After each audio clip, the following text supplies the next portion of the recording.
இங்கே பாருங்க எங்களோட தோட்டத்தில் மல்லி நான் போட்டது அதை இப்போ உங்களுக்கு மல்லி இலையிலே ஒரு சட்னி செய்து காட்ட போகிறேன். நல்ல பஞ்சு போல் ஒரு தோசைக்கு இந்த மல்லி இலை சட்னி செய்து நாங்களே செய்த இதை உங்களுக்கு செய்து காட்ட போகிறோம். இது சரியான எல்லாருமே இது செய்யலாம். சின்ன பொட்டுகளில் கூடி வைக்கலாம்.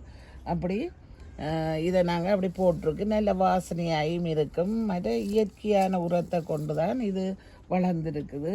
இங்கே பாருங்கோ, நாங்கள் பிறகு இந்த அடி இது இப்படி விட்டால் பிறகு வளரும்.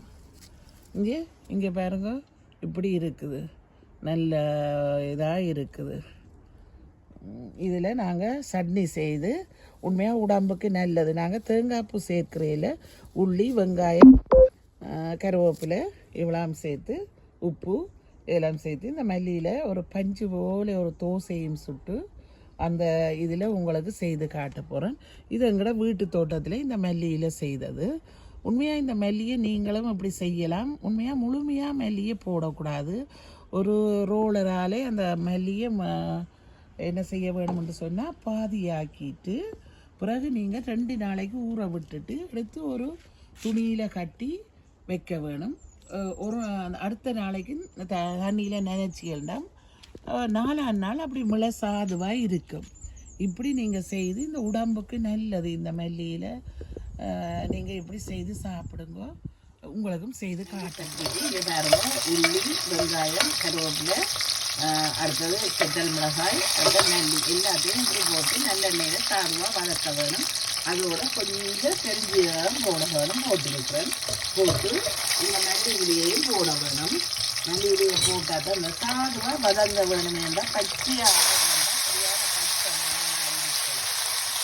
அதுக்காக இப்படி சாதுவாக ஒரு லோ ஃப்ளேமில் நாங்கள் விட வேணும்.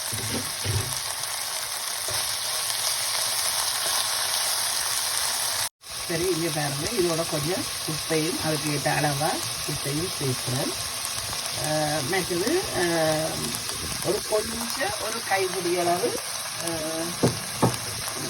இதை போட வேணும். தேங்காய்ப்பூ போடலாம், அல்லாடி போடாமையும் விடலாம். ஆனால் ஒரு கொஞ்சம் ஆகலை ஒரு பச்சை மணம் மாதிரி இருக்கும்.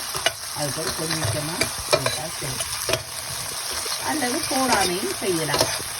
நான் இன்றைக்கு அப்படின்னா உங்களுக்கு போடாமல் செய்து காட்டுறேன். ஒரு பஞ்சு போல் தோசை. இது நார்மலாக எல்லாரும் சாப்பிடக்கூடியது.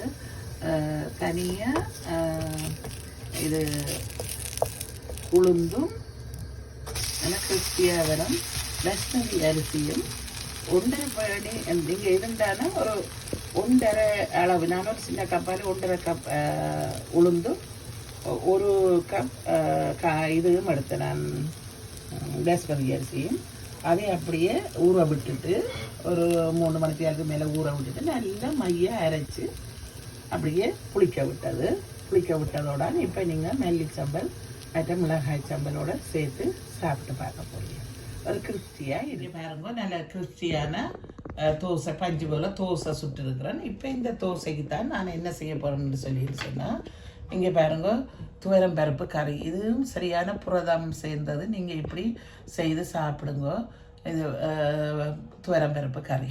அடுத்தது சில நேரம் எங்களோட வீட்டில் இப்போ மல்லிச்சம்பல் பிடிக்காட்டி இல்லாட்டி தோசைக்கு இன்னும் ஒரு டிஃப்ரெண்ட்டாக இருக்குமென்ட்டு ஒரு சம்பல் செத்தல் மிளகாய் சம்பல் தாளித்து வச்சுருக்குது.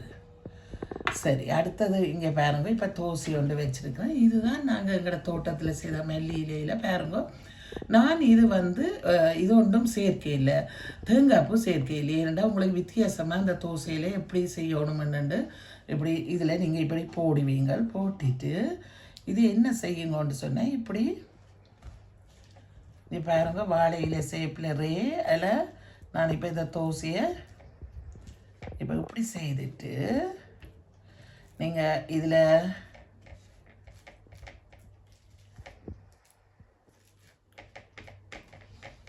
சேமா இதை எப்படி செய்துட்டு இங்கே பாருங்க, இதை எப்படி மடிச்சுட்டு இப்படி மடிச்சுட்டு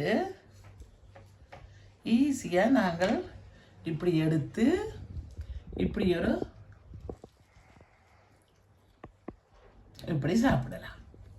சரி, சரியான டேஸ்டாகவும் இருக்கும். நீங்கள் அந்த சின்ன பிள்ளைகளுக்கும் இப்படி மெல்லிய சாம்பல் உரைப்பு இல்லாமலோ இல்லாட்டி இந்த கறியிலே அப்படி சாதுவாக அப்படியே ஸ்ப்ரெட் பண்ணி போட்டு கொடுத்தீங்கன்னா அவைகள் நல்ல மாதிரி சாப்பிடுவினா. சரி மக்களே, இப்படி எல்லாரும் செய்து சாப்பிடுங்க. சாப்பிட்டு கமெண்ட் போடுங்க. இந்த மல்லியெல்லாம் நீங்கள் வீட்டிலேயே செய்யலாம். அதையெல்லாம் நான் தோட்டத்தில் காட்டியிருக்கிறேன்.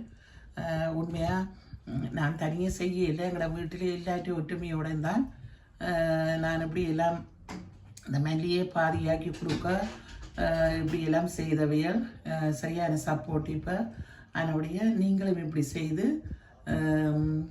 தோட்டத்திலேயே எடுத்து பொட் இப்போ தோட்டம் இல்லாதாலும் ஒரு பொட்டிலேயே நட்டு அப்படி எடுத்து செய்து சாப்பிடுங்க. மற்றது சப்ஸ்கிரைப் பண்ணுங்க. இதை விட இன்னும் ஒரு 2-3 பேருக்கு ஷேர் பண்ணுங்க. இப்படி அந்த மல்லியிலேயே எப்படி செய்யலாம்ன்றதை வளர்க்கலாம்ன்றதை உண்மையாக ஒரு இன்டோர் பிளான்டாக கூட செய்யலாம்.